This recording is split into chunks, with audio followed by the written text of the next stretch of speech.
Boss got the mustache in mid-season form as Week 3 has begun. We've got tons to get to today. He'll be making all of your prognostication after we look back at last night. A good one on Thursday Night Football in the AFC East. We didn't see it coming. Josh Allen and the Bills hosting the Dolphins. Pick it up in the second quarter. Harry Douglas, we're tied at 7. Bills are first and goal, and Josh Allen doing Josh Allen things. Every now and then you need Clark Kent to go into that booth and change and put that Superman cape on. It turned into a Superman flip. Touchdown. That Luka? Spectacular play. Allen, look at him. He's just playing around. Bills up 14-7. But Bart, Tua in rhythm much of the night. Great drive to end the first half. Well, you talk about he played like this was a must-win game. And, Tyreek Hill didn't run wild, but he got loose at times. 3 massive receptions. This was a 16-play, 71-yard drive that culminates in that 3-yard touchdown to Jalen Waddle. So we're tied at 14 at the half. Early third quarter, still tied. James Cook, Peter, what a night. Third straight game with a touchdown. He is the perfect complement to what they do in the air game. I love James Cook. Our running backs didn't matter. Bills up 21-14, but here come the Dolphins. Going for it on a 4th and 4 in plus territory, and they've got it to Jalen Waddle. Dolphins moving down. And then Harry, they're going to tie the ball game on a touchdown toss to Tyreek Hill. Listen, Tyreek Hill came up big all night. When they needed to make plays, he was there to receive the football from Tua. So we're tied at 21, and we're still tied at 21. The Dolphins force a punt, and then Mike the critical mistake. Greedy, this turns out to be a 7-point penalty. Dolphins are going to get the ball back. Zach Sieler is a great player. That is a critical error. Harry, talk to me. What do we see here? That Zach Sieler, a very obvious 15-yard foul. Yeah, just inexcusable. Your team is getting the football back. You're in a punt-safe situation. The last thing you need is your guy to go hit the punter and get the ball back to Buffalo. And this is what they do with it. Khalil Shakir takes it in on the screen, as you knew they would. Bills take a 28-21 lead, and yet still the Dolphins driving. They've got a chance, and then the pick. Yeah, the seal, Terrell Bernard. Oh, my old favorite one, the 4-7-3 linebackers taught once you get that 7-route run, so somebody sit down, and he gritted. Call that the hockey right there. That's your ball game. Mike McDaniel, talk to me. We came here to win, and I refuse to take moral victories as the head coach of the Miami Dolphins. It wasn't good enough, so that's where I'm at. Okay, put your feet up. We got a lot of time to talk a lot of football today. So they're not into moral victories, and that's the right thing for him to say. And yet, I would say, if I'm a fan of the Dolphins, I emerged from last night encouraged rather than discouraged. Absolutely. That team fought last night. And if you're just looking at the score, you're like, well, they lost by 10. No, they went in there and they were in the game throughout. Tua actually played very well. 10 for 15 on third downs, converted a big 4th down, and you saw both Waddle and Hill being involved.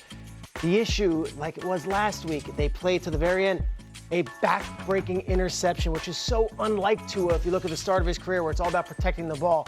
The back-breaking interception, not fully his fault. There was an unblocked man who came in, and yet they're 0-3 for the first time in several seasons. They've got to dig out of this hole. But all that talk of Mike McDaniel being on the hot seat and being fired, his boys fought for him last night. I don't think that's going to be the case this morning. Greedy, I thought they really acquitted themselves well. What can they do? They can score points, much the way Peter said. When Hill and Waddle face man-to-man or combo coverage, as Harry had mentioned, they are hard to beat. The other side of the ball, they can rush the passer. Bradley Chubb has a sack in each of their games.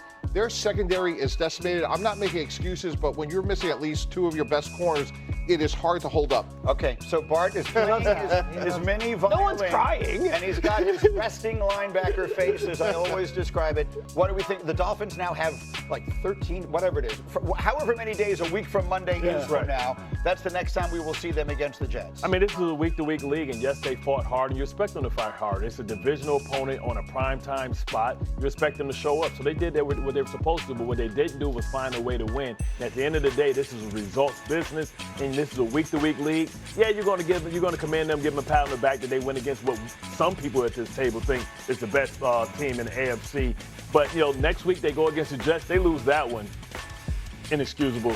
could be all she wrote. Peter, you'll be there for that, right? I'll be on the That game sidelines. will be on ESPN. Monday Night Football, 7:15 start, and it's a totally different vibe there. They're the favorites. Like, there you can't just lay an egg. Last night, everyone thought they were going to get blown out, and Mike McDaniel was going to look overwhelmed. They fought hard, and they actually had it at the very end. Is that more to say about Miami, or is that more to say about the Buffalo Bills? Are we kind of maybe overstating how great they are? They beat the Jets, they beat Miami. Okay, so that's a perfect segue into where I wanted to go. Can we put up A22, please?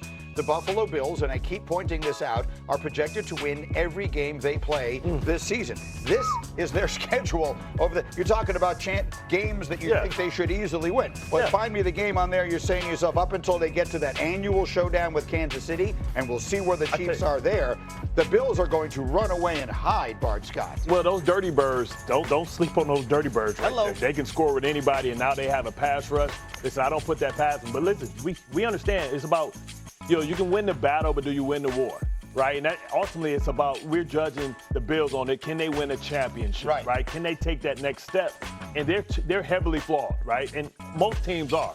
But that defense, whether Milano's there and Oliver's there, listen, cry me a river we got hurt players. Everybody has hurt players. They played the Baltimore Ravens without Isaiah Likely and Patrick. So cry me a river with that one. They have a lot of flaws, and if you can't stop the run in this league, you can't win a Super Bowl. Well, so if they have flaws, certainly they're on the defensive side of the ball. Harry actually has a tape of things you saw last night that if you're a fan of the Bills, you would be concerned. Yeah, number one, inability to stop the run, and third downs. And every play that I'm gonna show you is in a 2-minute situation, and it's sad to see because this kind of thing could get you to lose football games. You watch right here. They're gonna send a corner cat blitz. Great call by the defensive coordinator.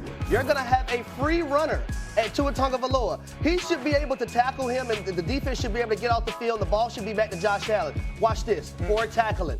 Tua scrambles to the left side of the formation, which is his strong arm and which he throws with, and finds Tyreek Hill for a first down. Inexcusable, cannot happen. The next play is going to be 3rd and 7.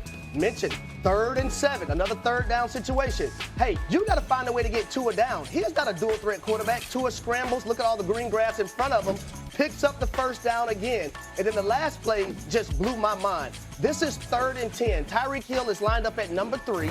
As he's highlighted, you're going to have Terrell Bernard, the linebacker, be highlighted as well. This is going to be a 6-yard out route. This should be a tackle and force a field goal or make the Dolphins make a decision to go for it. Look at Waddle. Way to go, Waddle. Way to box out, baby. And it ends up being a first down. And the reason why this is pivotal in this game, the Dolphins went down and scored before halftime to tie the ball game up. And that was a good note of Jalen Waddle boxing out like Charles Barkley under there. But so is that what you're talking about? You think if we're sitting here and we're looking at, I don't even know who we identify as the big boys in the AFC anymore, because forever it's been Kansas City, and they're at 0-2. We'll talk about them in a minute. But it's the defense that concerns you. It's the defense, right? And you don't see it getting too much better. I mean, Milano can come there, and Ed Oliver can come there. But this is a long, grueling season. You're going to sustain injuries on the defensive side of the ball. Fundamentally, how they decide to go about the business with playing out of that sub package makes it easy for teams to make them one-dimensional. Yeah, Bart, I disagree. You're going to get back those two players, plus your first-round pick and Max Harrison, who hasn't played. Help is on the way, and their 2nd, 3rd, and 4th-round picks are defensive linemen. How did that defense look against Baltimore when they had everybody? Looked like an ass kicking to me. They won the game. I mean, and part of that, at the end of the day, it's because they have the guy on the other side, and he was who is just, he's as good as anybody. And he's playing so smart right now. He's taking exactly what the